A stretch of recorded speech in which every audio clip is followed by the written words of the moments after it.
नमस्कार सर्वांना, मी संकेत खडसे आपलं सकाळ यूट्यूब चॅनलवर स्वागत करते आणि आजच्या व्हिडिओची सुरुवात करते। पहिला प्रश्न होणार, अलीकडे कोणत्या राज्याने राज्य अन्न सुरक्षा निर्देशांक SFSI 2024 मध्ये प्रथम स्थान मिळवले? पर्याय आहेत ए केरळ, बी गुजरात, सी उत्तर प्रदेश की डी राजस्थान। तर याचं उत्तर होणार ए Kerala.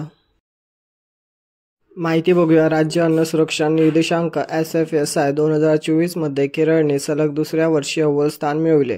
FSSAI global food regulator समिती 2024 दरम्यान हा निर्देशांक जारी करण्यात आला।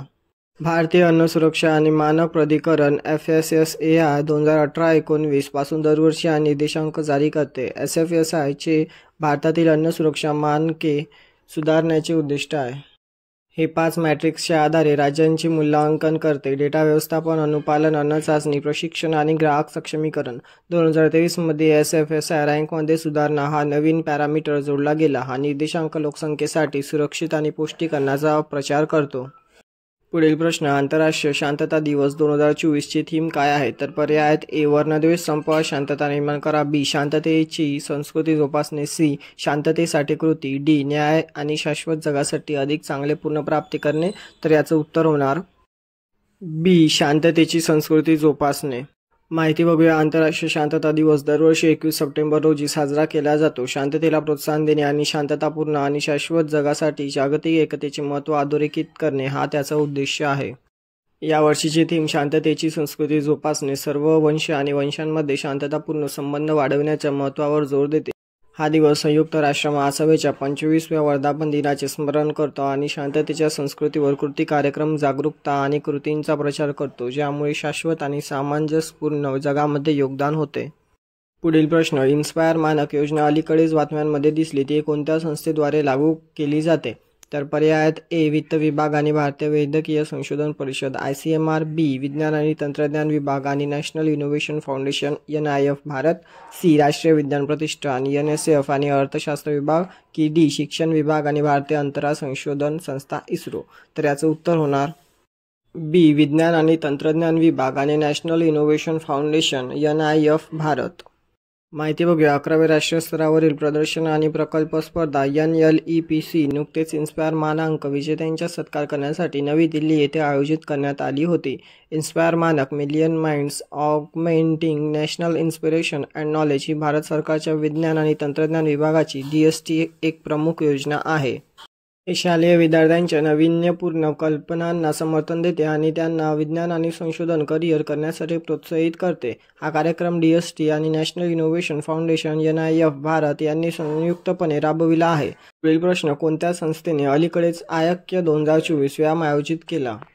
पर्याय आहेत ए संरक्षण संशोधन आणि विकास संस्था DRDO, बी नीती आयोग, सी राष्ट्रीय आपत्ती व्यवस्थापन प्राधिकरण NDMA की डी भारतीय अंतराळ संशोधन ISRO।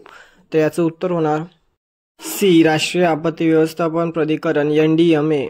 ते बघूया। राष्ट्रीय आपत्ती व्यवस्थापन प्राधिकरण NDMA आणि भारतीय सैन्याच्या दक्षिणी कमांडने चेन्नईमध्ये आपत्ती व्यवस्थापनावर 2 दिवसीय राष्ट्रीय परिसंवाद आयक्य व्यायाम आयोजित केला। तामिळमध्ये ऐक्याचा अर्थ एकता असा आहे, जो भारताच्या आपत्ती व्यवस्थापन समुदायाला एकत्रित करण्याच्या ध्येयाचे प्रतीक आहे। याने 6 दक्षिणेकडील राज्य केंद्रशासित प्रदेशातील भागधारकांना एकत्र आणले। तामिळनाडू, केरळ, कर्नाटक, आंध्र प्रदेश, तेलंगणा आणि पुदुच्चेरी या व्यायामाने आपत्कालीन परिस्थितीचे अनुकरण केले, भूमिका तपासल्या, आपत्ती निवारण तंत्रज्ञानावर चर्चा केली आणि अलीकडील ऑपरेशन्सचे पुनरावलोकन केले। पुढील प्रश्न, fast track immigration trusted travellers programme ज्याचा अलीकडेच भारतातील आणखी 20 विमानतळांवर विस्तार करण्यात आला आहे, हा कोणत्या मंत्रालयाचा उपक्रम आहे? तर पर्याय आहेत ए परराष्ट्र मंत्रालय, बी अर्थ मंत्रालय, सी संरक्षण मंत्रालय की डी गृह मंत्रालय। तर याचं उत्तर होणार डी गृह मंत्रालय। माहिती बघूया। गृह मंत्रालय MHA fast track immigration trusted traveller programme FTITTP भारतातील आणखी 20 विमानतळांवर विस्तारित करेल। गृह मंत्रालयाचा हा उपक्रम आहे भारतीय नागरिक आणि OCI कार्ड असलेल्या परदेशी नागरिकांसाठी इमिग्रेशन क्लिअरन्स जलद करणे हे त्याचे उद्दिष्ट आहे। दिल्लीच्या IJI विमानतळावर प्रथम सुरू करण्यात आलेला हा कार्यक्रम जलद आणि सुरक्षित आंतरराष्ट्रीय प्रवासाची सुविधा देतो। US ग्लोबल एंट्री प्रोग्राम प्रमाणेच हे पूर्व मंजूर कमी जोखीम असलेल्या प्रवाशांना त्वरित मंजुरी देते। पुढील प्रश्न, अलीकडेच भारताने कोणत्या राज्यात उच्च जोखीम असलेल्या हिमनदी तलावांचे पहिले व्यापक सर्वेक्षण सुरू केले आहे? तर पर्याय आहेत ए अरुणाचल प्रदेश, बी आसाम, सी उत्तराखंड की डी हिमाचल प्रदेश. तर याचं उत्तर होणार ए अरुणाचल प्रदेश. माहिती बघूया. भारताने अरुणाचल प्रदेशातील तवांग आणि दिबांग व्हॅलीमध्ये उच्च जोखीम असलेल्या हिमनदी तलावांचे पहिले सर्वेक्षण सुरू केले. गेल्या ऑक्टोबरमध्ये सिक्कीमच्या दक्षिण लोनाक सरोवरात हिमनदी सरोवराचा पूर आला होता. याचे नेतृत्व राष्ट्रीय आपत्ती व्यवस्थापन प्राधिकरण NDMA करते. हा नॅशनल ग्लेशियर लेक आउटबर्स्ट फ्लड ग्लोफ मिशनचा भाग आहे. पूर्व चेतावणी प्रणाली आणि इतर प्रतिबंधात्मक उपायांसाठी जोखीम आणि व्यवहार्यतेचे मूल्यांकन करणे हे सर्वेक्षणाचे उद्दिष्ट आहे. पुढील प्रश्न, पहिल्या राष्ट्रीय अंतराळ दिनची थीम काय आहे? तर पर्याय आहेत ए अंतराळ संशोधनाचे नवीन युग, बी भारताचा ताऱ्यांचा प्रवास, सी चंद्राला स्पर्श करताना जीवनाला स्पर्श करणे भारताची अंतराळ गाथा की डी वरीलपैकी काही नाही. तर याचं उत्तर होणार सी चंद्राला स्पर्श करताना जीवनाला स्पर्श करणे भारताची अंतराळ गाथा. माहिती बघूया. भारताने 23 ऑगस्ट 2024 रोजी पहिला राष्ट्रीय अंतराळ दिवस साजरा केला. हा दिवस चंद्राच्या दक्षिण ध्रुवीय प्रदेशावर चंद्रयान-3च्या विक्रम लँडरचे यशस्वी लँडिंग म्हणून चिन्हांकित करतो.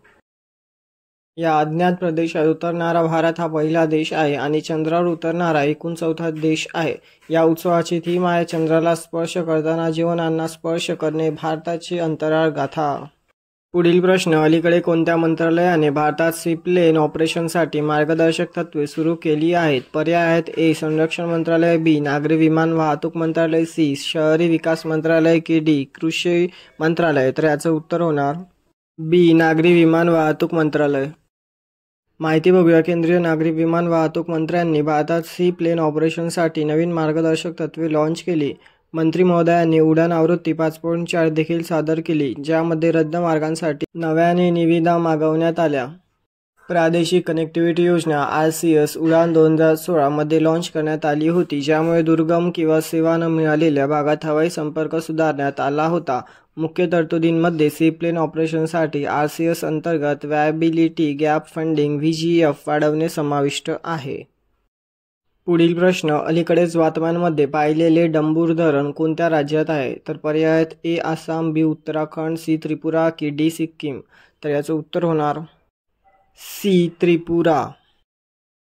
माहिती बघूया. गोमती नदीवरील त्रिपुरातील डंबूर धरण उघडल्यामुळे पूर्व बांगलादेशात पूर आल्याचे परराष्ट्र मंत्रालयाने नाकारले. गोमती नदी ही भारतातील त्रिपुरामधील सीमारेषेवरून सुरू होणारी सीमापार नदी आहे.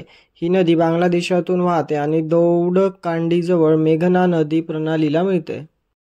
पुढील प्रश्न, अलीकडेच कोणत्या मंत्रालयाने world audio visual and entertainment summit waves आयोजित केली होती? हे अलीकडेच बातम्यांमध्ये आहे.